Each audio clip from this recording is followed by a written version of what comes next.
first down. They hand off to Marlon Mack. Huge hole, 50-yard line. He's at the 40, still going near sideline. He's at the 10. He's at the 5, and he will score. Touchdown, Marlon Mack. Touchdown, INDY.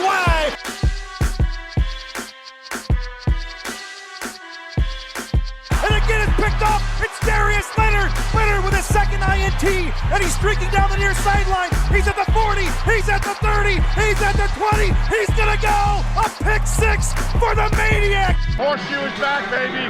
The horseshoe is back. What is up, Colts Nation? Welcome back to another episode of the Bring the Juice podcast. I'm your host, Cody Felger. Joining me, your other host, Mr. Derek Larger. Derek, how have you been doing, my friend? Not too bad, man. You know, just going day by day, just still treading along and just really wanting football to start up, man. Absolutely. In a couple of days, it'll be 5 weeks officially. They'll kick off. Super exciting. I can't wait for that, obviously, after it's been such a boring offseason. It's been really boring the last couple of weeks, obviously. Today, Derek, I kind of wanted to start a new series. So we've been looking at, different position groups. We looked at about a month ago or so. Today, I kind of want to look at those position groups, but I want to also add a new caveat. I want to see how these position groups stack up against the rest of the league, and I want to talk about them. And so we're going to break them down the same way we broke them down when we looked at the position groups. If you haven't checked those videos out, be sure to check those out. So we'll start today with quarterback. Now, obviously, the Colts have added a couple different pieces to their quarterback room this year. They have the starter from last year, Jacoby Brissett, seemed to be their backup this year, but they brought in Phillip Rivers, the most notable move at the quarterback position. Rivers is going into year 17 now, and this is his first year with the Colts, but he has some familiarity with Frank Reich, Nick Sirianni, the offensive coordinator. There's familiarity kind of everywhere with this group. Derek, talk to me really fast about how do you feel like this position group, well, it was one of the worst last year. How do you feel like it's improved this year with the addition of Rivers? Well, I mean, I think it actually improves quite a bit when you look at the fact they also added Eason. Right. You got to go into the fact that last season, obviously Andrew Luck decides to leave, right?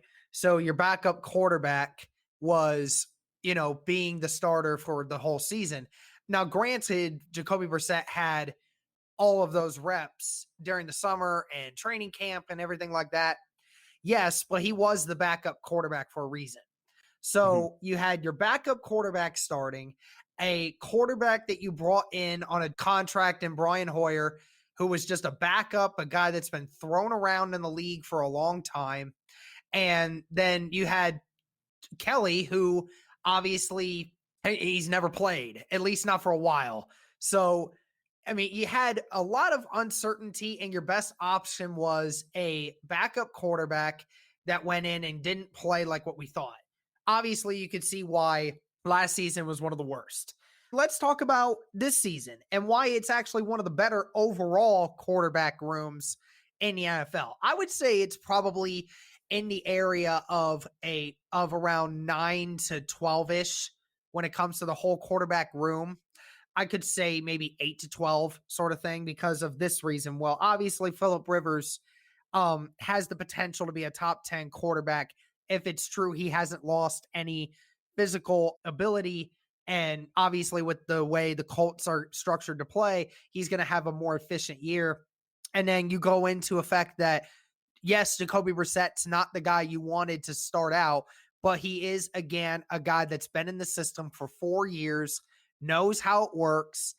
Even if we don't want him to be the long-term solution, he can be a good short-term solution because he understands how it works. He can get things going. He at least can keep you in games. And then your third quarterback, you have the guy who could potentially be your future in Jacob Eason, the guy with the strong arm. So you have a lot of options here. I mean, the Colts may not have the best option like what they had in 2018 with Andrew Luck, but they have a lot more options now. They have more flexibility.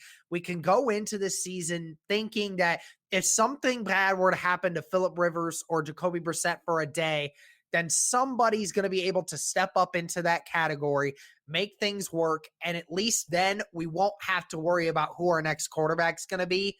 So I'm feeling a lot more comfortable with this quarterback group right now. I think they're right around that 10-ish area when it comes to better overall quarterback groups. Right. And people seem to forget Phillip Rivers was a top 5 quarterback in 2018. I mean, it's not that long ago that Phillip Rivers was potentially being thrown out as an MVP candidate. Like it was, I mean, he had that good of a season. And he obviously 2019 was a rough season for Rivers, but even if he doesn't get back, I think, to that 2018 form, even if he is a middle of the pack type of quarterback, that's still exponentially better than how the Colts were last year at quarterback. I mean, Jacoby Brissett in this passing offense, they were one of the worst in terms of moving the ball down the field. Their offense was really saved by their running attack, which was top 10 last year. I think that's something that people need to consider as well. Just the massive improvement that this passing attack, even if Phillip Rivers isn't, MVP candidate, even if he's middle of the pack quarterback, it's still so much better than what they had. And even if he is, say, there's 32 teams, say he is number 16. We'll just say for the sake of argument, he's the 16th best quarterback this year. The Colts, I think the thing that puts them in the top 10 is their depth and their potential. Jacoby Brissett, backup quarterback. That's all he's going to be this year. I mean, rag on Brissett all you want, but he's still a pretty decent backup. He's probably one of the better backups in this league. He can go out there if you need him to and manage a game or two if you need him to. So, yeah, I think for me, that's why I would agree. I would put them, top 10. I think number 10 to number 12 would probably be a good place to put this quarterback group because you got obviously the veteran, future Hall of Famer.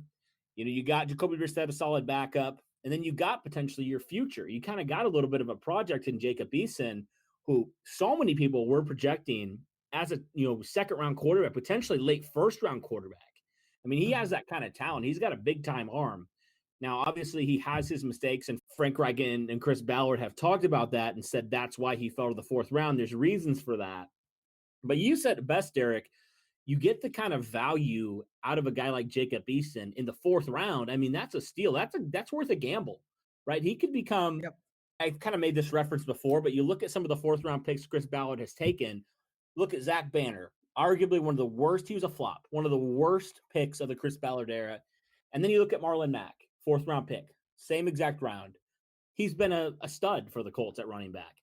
So you never know with 4th-round picks. It's kind of like they could be fly or flop type of guys. And I think it's worth taking a chance, especially at the most premium position in sports and definitely in football. I think it's worth taking a chance. And I think for those reasons, Derek, that's why I would say the Colts definitely have at least a top 15 quarterback room, even if Phillip Rivers isn't, back to his 2018 form. Yeah, absolutely. I mean, it's one of those things that it's all a matter of what kind of quarterback do we get in Phillip Rivers. And ultimately, I think that he can return to that 2018 form. I don't think that in those 2 years he lost so much physically as some others might say. I mean, again, that throwing motion is just it is something else, I swear to you. But I mean, I've never seen somebody throw the football like that so consistently. But I mean, again, if it works for him, I mean, I'll ignore it for the most part. As long as he's throwing the ball to our players and not to theirs, I'll be all right. But yeah, this season, I'm feeling a lot more comfortable with this group. Obviously, wish that we could have Andrew Luck leading this team right now, but that's in the past. And, we got a good situation with what we got right now with this whole group. The big thing is depth and potential for me. That's why I put them in the position that I put them in, and that's why we agree on that, Derek. All right, well, what do you guys think? Where do you think the Colts quarterback room stacks up against the rest of the league? Do you agree with us? Do you think they're 10 to 12 potentially? Do you think they're better? Do you think they're worse? Let us know in the comments below. But for Derek and myself, thank you guys so much for listening. Be sure to get entered into that Ben Banagoo giveaway, by the way. I haven't mentioned that on the podcast. Be sure to get entered into that because that's a really cool opportunity.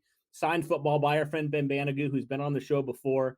Colts defensive end. Be sure to check that out. Really cool opportunity. But for Derek and myself, thank you guys. And as always, go Colts.